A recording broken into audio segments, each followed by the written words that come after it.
Tiago capítulo 4, na sua página 16, o tópico 7, Tiago ele vai agora nos orientar como nós devemos tratar em relação às contendas e de onde vêm as nossas discórdias, tá bom? Os atritos que existem no meio do povo de Deus.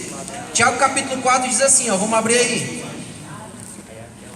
Tiago 4 diz assim: de onde vêm as guerras e pelejas? Porventura não vem disso, a saber dos vossos deleites, que nos vossos membros guerreiam, cobiçais e nada tendes, sois invejosos e cobiçosos, e não podeis alcançar, combateis e guerreais, e nada tendes, porque não pedis, pedis e não recebeis, porque pedes mal, para gastardes em vossos deleites.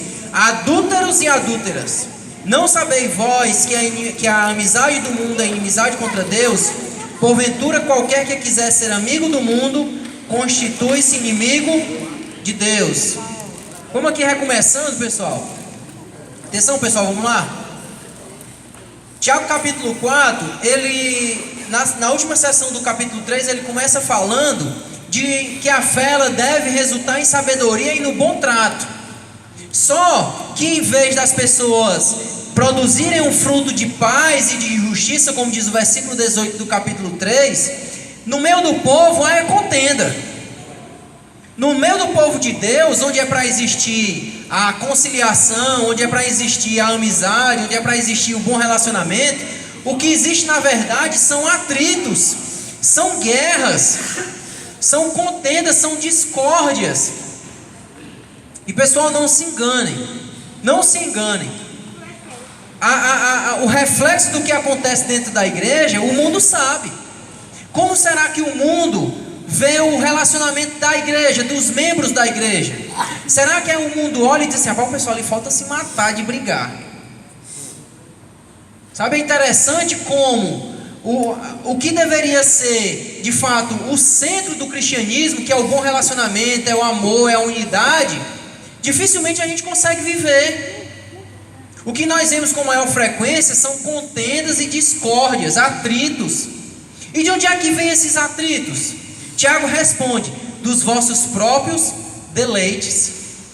Essa palavra aqui, deleites, pessoal, ela tem relação com um termo chamado hedonista. Não sei se todos aqui conhecem o que é uma pessoa hedonista. Hedonista é aquela pessoa que é tão amante dos prazeres, tão amante do pecado e dos deleites que a carne traz, que ela quer fazer tudo de forma exagerada. Se ela vai beber, ela não quer beber uma garrafa de cerveja, não, ela quer beber logo o tonel, a cervejaria completa. Se ela quer se prostituir, ela quer se prostituir logo em demasia, com várias mulheres ou com vários parceiros. Isso é uma pessoa hedonista que ama de fato esses deleites. E todos nós, pessoal, lá no fundo, talvez a gente tem essas características, porque Tiago aqui diz assim, vem de dentro de vocês. Os atritos vêm das facções, vem porque vocês querem ser um mais do que os outros, vocês são amantes de si mesmos, vocês são amantes desses deleites, e de forma muito superlativa, de forma muito exagerada.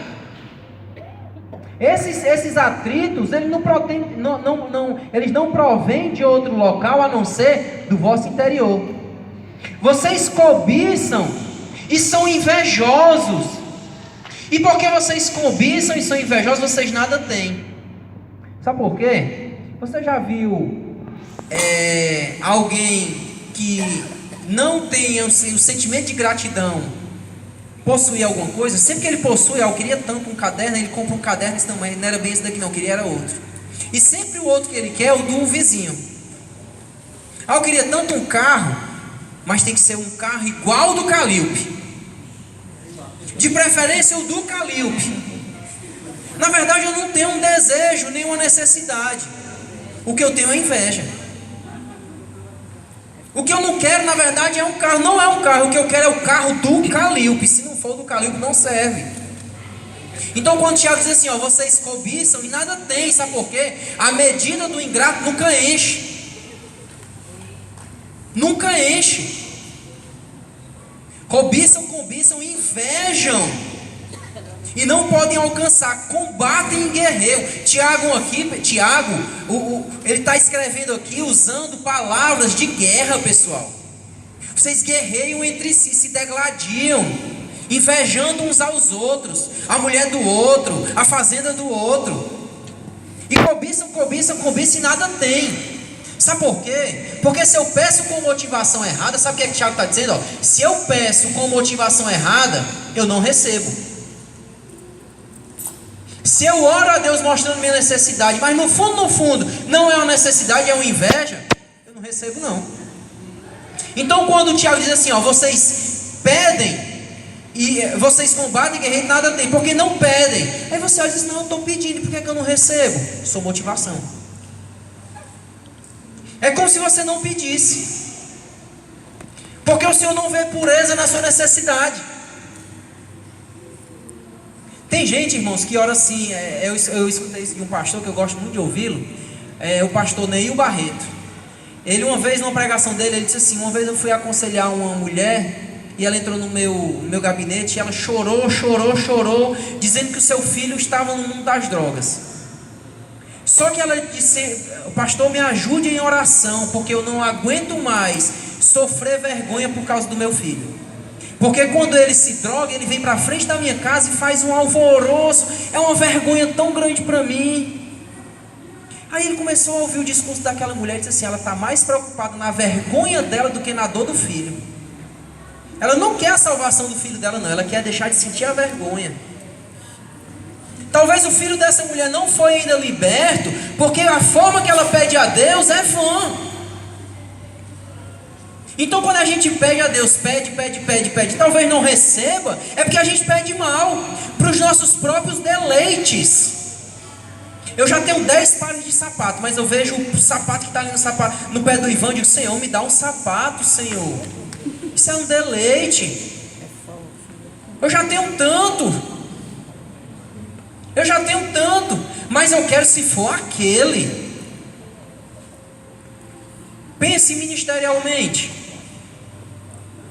Você não quer ser um diácono, você quer estar no lugar do Jaderlane. Eu quero ser um diácono, mas no lugar do Jaderlane. Eu não quero ser pastor não, eu quero ser no lugar do pastor Valtinho. Não vai receber nunca. É inveja, é cobiça, é deleite, é motivação vã. Aí Deus olha e diz assim, vocês pedem e não recebem porque pedem mal, para gastar nos próprios deleites. Aí Tiago aqui começa um segundo discurso no versículo 4, e nos chama de adúlteros e adúlteras. Não sabeis vós que a amizade do mundo é inimizade contra Deus? Vocês sabem por que a gente se deleita em nossos prazeres, porque a gente tem essas ansiedades, porque a gente tem esses desejos? Vocês sabem por que a gente tem? Porque a gente é mundano. A porção de mundo, se assim eu posso dizer, que está dentro de nós é grande. Aí faz a gente desejar aquilo que a gente não precisa. Aí Tiago nos chama, sabe de quê? Adúlteros, fazendo referência com o povo lá de Israel, que Deus chama e diz assim, Moisés, vai lá, liberta o povo de dentro do Egito, porque eu quero um povo para mim, e eu quero ser o povo, eu quero ser o Deus desse povo. A vontade de Deus era essa, um povo para mim, eu ser o povo deles, para me relacionar com eles. Aí o que é que o povo faz? Deus liberta, Deus manda um libertador, Deus promete, Deus apazigua, Deus provê tudo, pão, carne, manda coluna de fogo, manda nuvem. Aí o que é que o povo faz? Se dobra aos balaíns, aos outros deuses, aos ídolos. Aí sabe como é que Deus chama esse povo? Adúlteros. Eu quis me relacionar com vocês. Tanto é que lá o profeta Oséias, ele usa o que Oséias passa. Oséias casa com mulher adúltera, e ele diz assim, eu sou o Oséias e vocês são essa mulher de prostituição. Onde eu faço tudo, eu cerco vocês com amor, eu nutro vocês. Ezequiel tem uma passagem, eu acho que no capítulo 9, que ele diz assim, Israel, vocês estavam à beira do caminho, suja, desprezada, onde as pessoas passavam e sujavam você, e as pessoas olhavam e viam que vocês eram fracas, e eu fui com todo amor e nutri vocês. coloquei no colo, adornei, dei de alimento, fiz vocês prósperos, eu fiz a região, os outros povos respeitar vocês. Deus fez tudo isso por Israel. O que é que eles fazem? Trocam por outros deuses. E Deus vai e chama assim: adúlteras. Vocês são adúlteros, vocês são infiéis para comigo. E nós somos cobiçosos e invejosos porque nós cometemos adultério com o Senhor. Falta lealdade nossa para com Deus. O mundo está, os valores mundanos, eles nos orientam, eles nos guiam muitas vezes. Então, na hora de orar, pessoal, nós devemos anseiar e desejar sermos esvaziados disso, para a gente não pedir coisas que não seremos abençoados, para não confundir necessidade com inveja, para que nós não sejamos comparados com o povo de Israel, sermos chamados de adúlteros e adúlteras. Deus, ele nos ama tanto, que no versículo 5 ele diz assim: olha, o Espírito que em vós habita tem ciúmes. Vocês não sabem não que o Espírito que está em vocês tem ciúme? Deus é um Deus zeloso para comigo e com você. E tudo que Ele quer é fidelidade. Tudo que Ele quer é que o mundo seja extraído da gente, os valores mundanos sejam extraídos da gente. Sabe por quê? A nossa oração será purificada nesse momento. A gente vai pedir coisas que de fato são pertinentes. Nós não vamos deixar de pedir mal, porque a verdadeira fé, ela não nos faz inimigas de Deus. Existe um relacionamento aí que é dúbio e eles são contraditórios, não tem como ser amigo do mundo e amigo de Deus, não tem como. Tiago diz: se alguém se constitui amigo do mundo, esse se faz inimigo de Deus. Qual é a solução? Versículo 7 diz o seguinte: sujeitai-vos pois a Deus, e resisti ao diabo, e ele fugirá de vós. Qual é a forma de resistir ao mundanismo? Sujeitai-vos a Deus, humilhai-vos a Deus, resistir ao diabo. Irmãos, as tentações às vezes são fortes, elas vêm para derrubar você, mas dá para resistir. Se eu estou humilhado, se eu estou sujeito à vontade de Deus, é mais fácil resistir. Se a palavra do Senhor está em mim, eu tenho como resistir. Eu resisto ao mundanismo de que forma? Me sujeitando a Deus e resistindo ao diabo. Outra forma: afligi-vos e lamentai e chorai, como diz o versículo 9. Você sabe o que é isso? É reconhecer que eu sou mundano. Sou eu chorar pela minha situação pecaminosa. Sou eu lamentar por essa situação. É se humilhar diante do Senhor, como diz no verso 10. Porque Ele vai nos exaltar nesse momento. Peço e não recebo, porque eu peço mal, porque o mundo está em mim. Mas a partir do momento que eu me humilho ao Senhor, eu resisto o diabo, eu choro e lamento a minha situação, eu reconheço.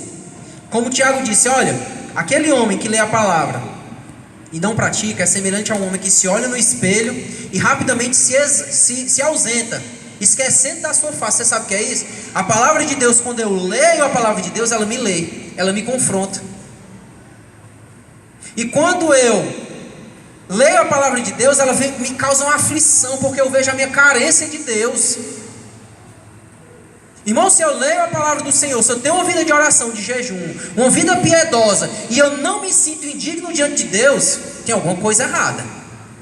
Tem alguma coisa errada. Porque a palavra de Deus, ela confronta o meu mal andar. Ela confronta o meu mal agir. A palavra de Deus, ela confronta os meus pedidos maus em oração, os meus sentimentos corrompidos, as minhas vontades corrompidas, porque o meu coração é enganoso. Várias e várias vezes a gente já falou aqui. Às vezes a gente vem fazer a obra de Deus e tal, e se a gente não fizer uma análise: eu estou indo lá por quê mesmo? Não, eu estou indo lá porque eu estou com o microfone na mão e todo mundo está me vendo falar e é notório. É obra vã. é obra vã. É o que Tiago está dizendo aqui, é deleite. Então, a forma de você, através da fé, resistir e ter uma oração, viver a vontade de Deus, vamos falar assim, porque somos mundanos, somos adúlteros, submissão ao Senhor, chegando-se a Deus, se afligindo, lamentando, chorando, porque no momento oportuno Ele nos exaltará. Oi, Ivan. Sobre esse ponto 2 daí, que fala lá, afligir-vos, lamentar e chorar. Isso também a gente pode colocar também como uma situação não só de reconhecimento do pecado, mas também de uma vida constante humilhação na presença de Deus, reconhecimento. Acho que até nós vamos ver daqui a pouquinho, quando Pedro ele começa a sua carta, ele bendiz o nome do Senhor. O crente que é crente na hora de orar, antes dele expor todas as suas necessidades, porque eu faço isso e você também deve fazer. Quando eu vou orar, eu mostro ao Senhor as minhas carências, mas antes de eu apresentar minhas carências, eu lembro quem o Senhor é. Eu devo lembrar isso que o Ivan está dizendo. Esse item 2 aqui, ó. Afligir-vos, lamentar e chorar. Se eu me humilhar diante de Deus, Senhor, eu não sou nem digno de entrar na tua presença, mas tem misericórdia de mim. Eu sou pobre, nu e pecador, falível. Tem misericórdia do teu servo, porque tu é grande, porque a tua santidade é grande, porque eu não mereço. Também é isso. Também é isso. É o homem se reconhecer pequeno e reconhecer a grandeza de Deus. Jeremias 33 ele enfatiza aquele verbo. Jeremias 33 ele enfatiza: se o meu povo se humilhar. Jeremias 33. Não, aí no caso esse texto aí é 2 Crônicas, capítulo 14, verso, ou é 7,14 ou é 14,7, 7,14, né? Ali no caso Salomão está dedicando o templo ao Senhor, né? E o Senhor vai dizer, se por acaso eu não mandar chuva, se por acaso as coisas não derem certo, mas se o meu povo que se chama pelo meu nome se humilhar, lamentar, reconhecer seus maus caminhos, então eu virei do céu, perdoarei os seus pecados. Tudo de que forma o homem vai se relacionar com Deus. Na aula passada, eu até falei o seguinte: olha, tem algumas orações que você sente quase o cara botando Deus contra a parede. Olha, Senhor, olha, Deus, quando eu chegar em casa eu quero ver. Eu não sei se eu posso orar dessa forma. Posso, meu irmão. Sabe o que eu tenho que dizer? Senhor, pela tua misericórdia, Senhor, se for da tua vontade, quando eu chegar em casa que o teu agir tenha acontecido. Ele dá uma explicação também sobre o fariseu e o publicano. Fariseu e o publicano. A forma que o fariseu orava, cheio de arrogância, e está lá o publicano, não levantava nem a face porque ele tinha vergonha dos seus pecados. É a forma que nós temos que lamentar e chorar diante de Deus. Não sou digno. Então, pessoal, esse último trecho aqui, eu vou correr aqui. Esses últimos versículos, Tiago ele vai dizer que enquanto pessoas que nasceram de novo, enquanto cristãos, enquanto aquelas pessoas que vivem a verdadeira fé, nós não podemos falar mal um dos outros, versículo 11 e 12. E eu vou seguir aqui, pessoal, para o capítulo 5, sobre a vida de fé e oração,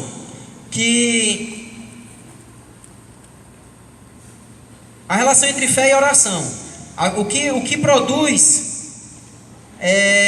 uma vida de fé e oração na presença do Senhor. O versículo 13 diz assim: está alguém entre vós aflito? Ore. Está alguém contente? Cante louvores. Está alguém entre vós doente? Chame os presbíteros da igreja e orem sobre ele, ungindo com azeite em nome do Senhor. E a oração da fé salvará o doente, e o Senhor o levantará. E se houver cometido pecado, ser-lhe-ão perdoados. Confessai as vossas culpas uns aos outros, e orai uns pelos outros, para que sareis. A oração feita por um justo pode muito em seus efeitos. Aí ele vai falar que Elias era um homem sujeito às mesmas paixões que nós, e Elias orou, e ele pediu para que Deus intervisse e não viesse chuva durante 3 anos e 6 meses, e assim o Senhor concedeu a sua oração. Como nós falamos, Tiago aqui, ele traz explicações práticas da vida de um verdadeiro cristão. O que a verdadeira fé deve produzir? Nós vimos como um cristão deve produzir deve agir em relação às contendas, em relação às adversidades da vida. Tiago aqui agora vai falar, como um homem de oração que era, ele vai falar de uma parte prática, de como a igreja do Senhor deve tratar em relação à oração. Primeiro, ele vai nos dizer que nós, enquanto povo de Deus, devemos estar cantando e orando o tempo todo. Está alegre? Cante louvores.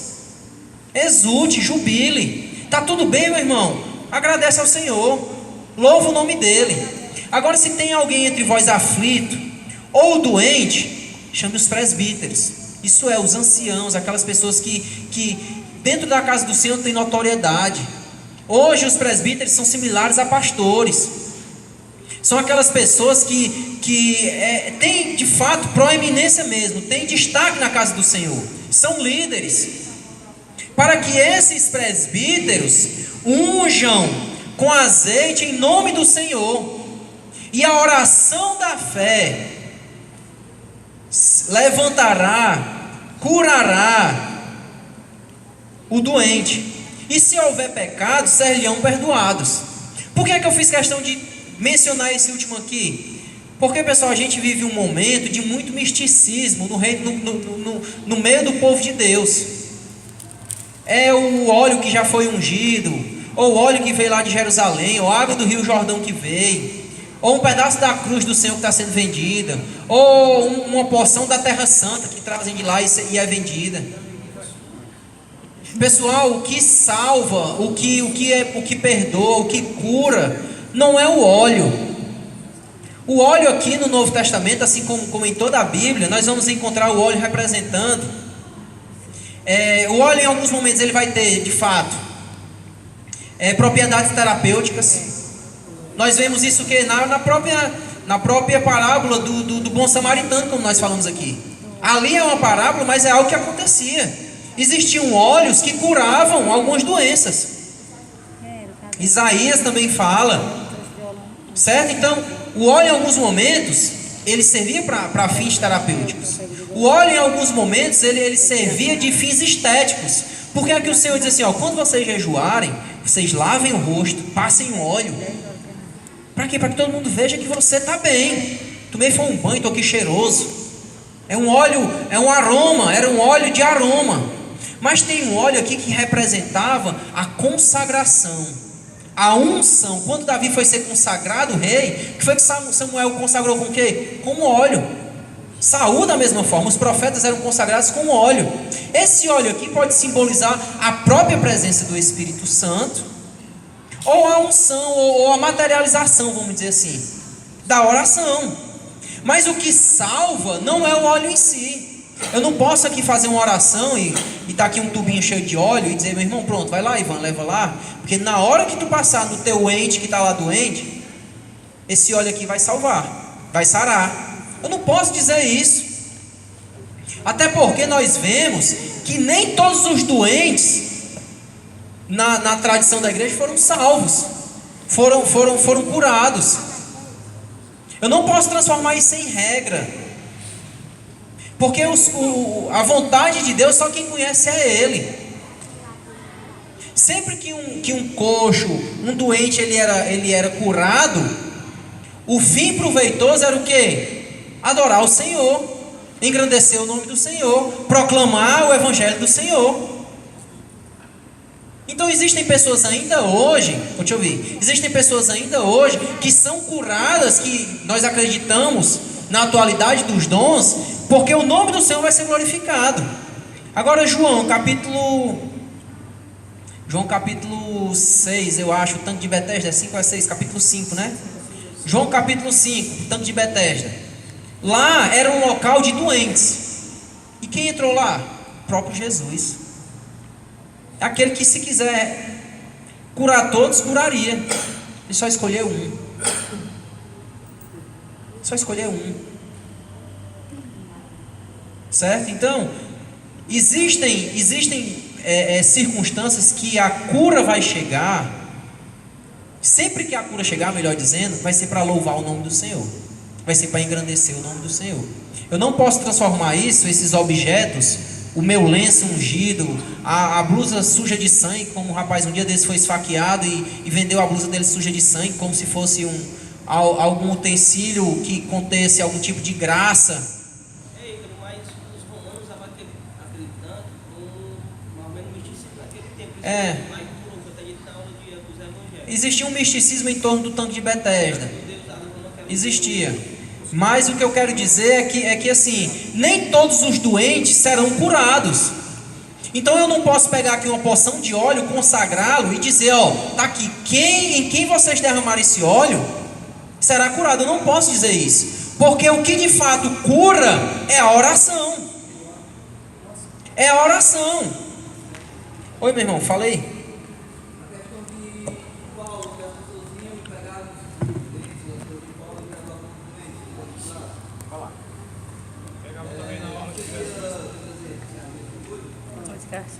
O irmão ali está dizendo, inclusive ontem aqui na consagração eu li esse texto. Lá na Ásia Menor, quando Paulo chega em Éfeso, ele começa a pregar nas sinagogas e depois ele vai para uma escola de Tirano e diz que foi notório tudo o que aconteceu ali em Éfeso. Toda a região soube do que estava acontecendo. E chegava ao ponto de Paulo mandar os seus lenços ou os seus aventais para que pessoas fossem o quê? Curadas. Existia, pessoal, algo diferente sobre a vida dos apóstolos. Assim como a pessoa de Jesus. Jesus, se ele quisesse curar todos ali no tanque de Betesda, ele curaria. Mas pela sua soberania, ele escolheu curar um. E quem sou eu para perguntar porque ele não curou todos? Mas sobre a vida dos apóstolos, existia algo diferente. Existia uma unção, meu irmão, diferente. E outra, a igreja ali, ela estava em expansão. Elas precisavam de respaldo e credibilidade, que as pessoas olhassem e dissessem assim, rapaz, tem algo de Deus acontecendo ali.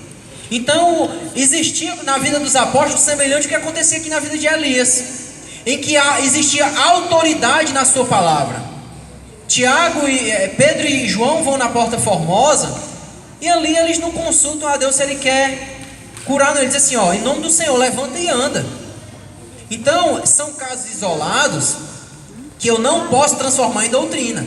É isso que eu estou querendo dizer. Eu não posso aqui pegar um lenço, repartir ele em 4 e dizer, ó, estou aqui ungindo esse lenço sobre a pessoa que você colocar, ela vai ser curada. Eu não posso transformar isso em doutrina, porque doutrina é o que acontece sempre. Doutrina é um ensinamento. Eu não posso transformar isso. Deus vai fazer da medida que Ele quer. E o óleo, ele só era um meio. Ele não era o final, não era a causa da cura. A causa da cura é o que? A oração. O óleo ali era só um meio, era só, vamos dizer assim, a ferramenta que estava sendo utilizada. E a sombra de Pedro? Não, aí não vamos pegar esses casos isolados, não. Porque a gente vai ter vários. Ó, se eu perguntar aqui, ó, se eu disser assim, eu quero que cada um conte um testemunho de cura, todo mundo vai dar uma forma diferente. É o que eu estou acabando de dizer, é que existe uma regra. Qual é a regra? Ore. Ore e diga, Senhor, está aqui o enfermo, eu nem óleo eu tenho, Senhor, mas está aqui levantando minha voz em oração, e se tu quiser, cura, e assim Deus vai curar, se assim a sua soberania quiser. Vou ouvir bem rápido o Yuri, o irmão lá, e vou seguir depois com o Ivan. Paulo usou da sabedoria nesse momento, né? Da sabedoria e da fé. Ele tornou aquilo como uma regra para o ministério dele. Ele não saiu negociando lenço, ele não saiu negociando as vestes dele. E outra, Yuri, o Yuri está batendo mais uma vez na questão de Paulo lá com os aventais e os lenços. Paulo, além da autoridade que ele tinha como apóstolo, ele, tipo assim, eu não posso ir lá nesse doente, leva aqui meu lenço, que ele vai ser curado em nome do Senhor Jesus. A autoridade da sua palavra estava sobre aquele lenço, mas não é doutrina. Ele não usou para fins comerciais, como você está dizendo, mas a autoridade, ele diz assim, eu sei que o Senhor quer curar aquele homem, eu não posso ir, leva lá meu lenço. Foi um caso isolado, não é regra, não é doutrina. Lucas, eu vou ver lá e vou seguir, porque senão...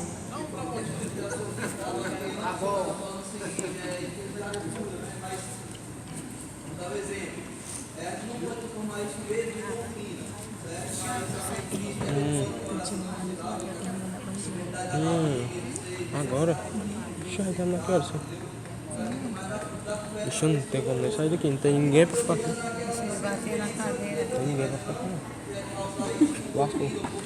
Pronto. O que o irmão está dizendo é o seguinte, é correto. Quando a gente vai ler os evangelhos, nós vamos ver o Senhor curar de várias formas. Tem um cego que ele simplesmente cura. Tem outro que ele faz o lodo e passa nos seus olhos. Tem o que ele cura e agora você está vendo? Não, estou vendo homens semelhante a árvores. Aí ele ora novamente, agora não, eu estou vendo. Foi um milagre progressivo. É o que eu acabei de dizer. O óleo aqui no caso, ele é um meio e não a causa da cura.